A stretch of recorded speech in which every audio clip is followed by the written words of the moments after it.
قل أرأيتم إن جعل الله عليكم الليل سرمدا إلى يوم القيامة من إله غير الله يأتيكم بضياء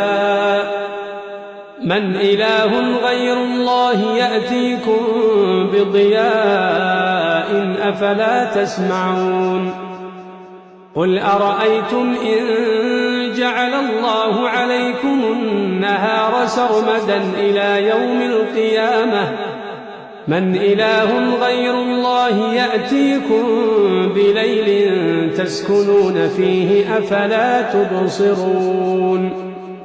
ومن رحمته جعل لكم الليل والنهار لتسكنوا فيه ولتبتغوا من فضله ولعلكم تشكرون ويوم يناديهم فيقول أين شركائي الذين كنتم تزعمون ونزعنا من كل أمة شهيدا فقلنا هاتوا برهانكم فعلموا أن الحق لله وضل عنهم ما كانوا يفترون إن قارون كان من قوم موسى فبغى عليهم وآتيناه من الكنوز ما إن مفاتحه لتنوء بالعصبة أولي القوة إذ قال له قومه لا تفرح إن الله لا يحب الفرحين وابتغ فيما آتاك الله الدار الآخرة ولا تنس نصيبك من الدنيا وأحسن كما أحسن الله إليك